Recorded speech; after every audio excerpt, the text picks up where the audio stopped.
जय श्री कृष्ण मित्रों। श्री शक्ति एस्ट्रोलॉजी में आपका स्वागत है। आज मैं आप लोगों को ज्योतिष गणना में जो प्रारंभ से ज्योतिष गणना सीख रहे हैं, क्योंकि मैंने देखा कि पिछली जो वीडियो हमारी थी उसमें हमने वीडियो जो बनाई तो थी आपको ज्योतिष गणना के लिए, युग प्रमाण के लिए। उसमें जब हमने कहा चेक किया तो उसमें जो फोटो है वो ये फोटो जो क्लियर नहीं आ रही थी, आप लोगों के पढ़ने में नहीं आ रही थी। और फिर आपने लोगों ने पूछा भी, कमेंट भी किया हुआ था कि गुरुजी एक तो साफ दिखाई नहीं दे रहा है बोर्ड, आवाज साफ नहीं दिखाई दे रही। तो इसीलिए मैं इस वीडियो को मैं आप लोगों को पुनः बना दे रहा हूं कि जिससे आप लोगों को कैलकुलेशन करने में, समझने में कहीं कोई दिक्कत ना आए। क्योंकि जब आप लोग कुंडली बनाएंगे तो उस समय आप लोगों से पूछा भी जाएगा, उसमें भरने का कॉलम भी होता है कि भाई कौन सा युग है, या पंचांग आप देख रहे हैं, पंचांग में आप देखते हैं कौन सा युग चल रहा है, कितने युग होते हैं, युगों का प्रमाण क्या होता है, जिस युग में हम चल रहे हैं वो कितना व्यतीत हो चुका है। इस सब को कोई आपसे पूछ बैठे तो आप उसका डायरेक्ट जवाब दे सकें। आज हम यही चीज आपको सिखाएंगे। ये ध्यान रखो कि आज हम हमारा जो विषय रहेगा वो होगा युग वर्ष प्रमाण, कि जो युगों हैं उनके वर्ष के प्रमाण कितने हैं और उन युगों को आपस में जोड़ा जाता है तो क्या बनता है, ये सब चीज हम आपको सिखाएंगे। तो युग जो होते हैं, ध्यान रखो, 4 युग होते हैं। 4 युग कौन कौन से होते हैं? कलयुग, द्वापर, त्रेता, सतयुग। और जो क्रम से देखा जाए कि सबसे पहले कौन सा युग आया, तो आप ये कहेंगे सबसे पहले सतयुग आया, फिर त्रेता आया, फिर द्वापर आया, अब इस समय कलयुग चल रहा है। अब आप पूछोगे गुरुजी इनकी आयु क्या है, कितने वर्ष के युग होते हैं? तो ध्यान रखो, जो सबसे छोटा युग है वो है कलयुग का। कलयुग का जो युग है वो 4,32,000 वर्ष है और इसको एक पाद कहा जाता है।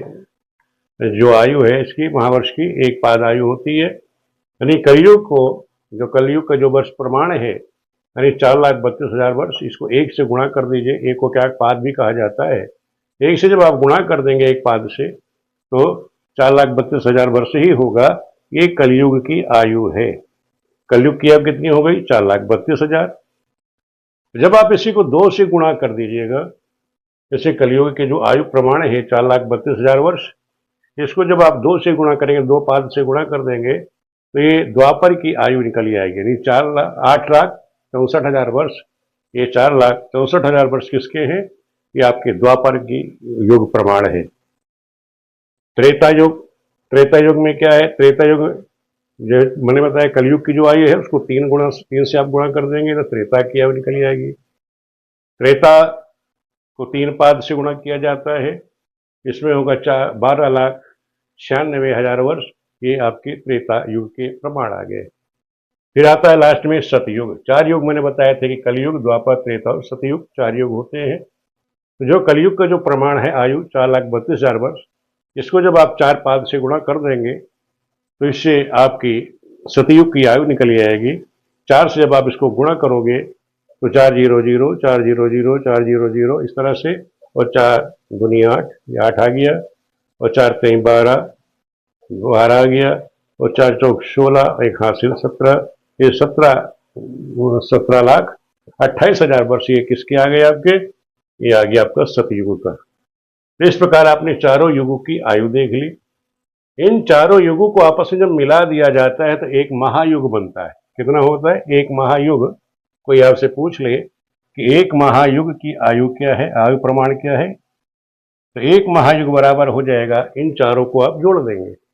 इन चारों का आयु प्रमाण जोड़ दिया, 4,32,000, 8,64,000, 12,96,000 और 17,28,000 वर्ष, इनको जोड़ लीजिए।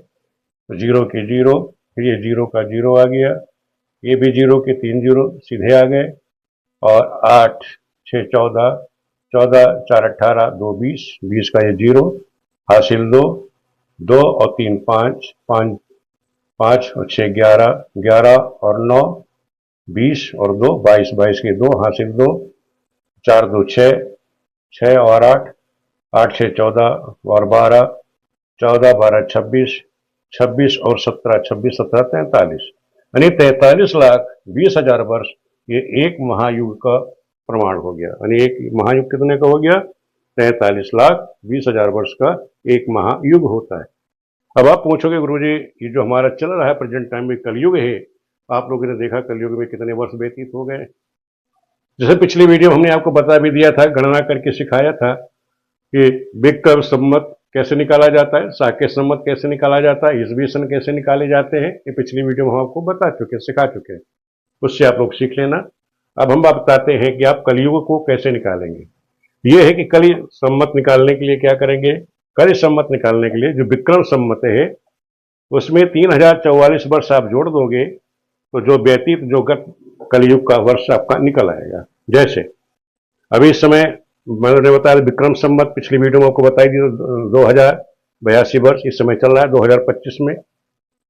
2025 में यही संवत आपका चल रहा है। इसमें आपने 3044 वर्ष इसमें जोड़ दीजिए तो 2 और 4 ये 6 हो गए, 8 और 4 12 के 2 और 0 है तो 12 के 12 हो जाएंगे, 12 के 12 सीधे उसी तरह लिख दीजिए, 3 और 2 5, यानी 5126 वर्ष ये वर्ष हो गए कलयुग के। अब तक कलयुग कितना व्यतीत हो चुका है, 5126 वर्ष कलयुग के व्यतीत हो चुके हैं और 27वां इस समय हमारा चल रहा है। इस प्रकार आपको हमने बता दिया कि युग वर्ष प्रमाण आप लोग कैसे निकालेंगे। कहोगे तो उसमें देख लेना वीडियो में, मैंने सूर्य सिद्धांत नाम से प्लेलिस्ट बना रखी, उसमें आप लोग गहराई से सीखना चाहोगे तो वहां और गहराई से हमने सिखा रखा है कि देवताओं की आयु कितनी होती है, राक्षसों की आयु कितनी होती है, उसको कैसे निकालते हैं, फिर महायुग कैसे निकालते हैं। और महायुग है और उसमें हमने युग तक का निकाल रखा है, पूरा युग क्या है, कल्प तक का। कल्प तक आप कैसे निकालेंगे, कल्प तक की गणना हमने इसमें सिखा रखी है, तो उसे आप सीखना चाहते हो कल्पादि निकालना तो वहां से आप सीख सकते हैं। सूर्य सिद्धांत में चले जाना प्लेलिस्ट में, उसमें देख लीजिएगा। वीडियो आप लोगों को कैसे लग रही कमेंट करके मुझे जरूर बताना। कहीं भी किसी प्रकार की जो वीडियो हमारी पहले पुरानी है उसमें कहीं भी आपको कोई चीज समझ में नहीं आ रही, वीडियो खराब है या पढ़ने में नहीं आ रही है, कमेंट करके बता देना, तो उससे पुनः इसी प्रकार बना के आप लोगों को समझा दूंगा। वीडियो देखने के लिए आप सभी का बहुत बहुत धन्यवाद।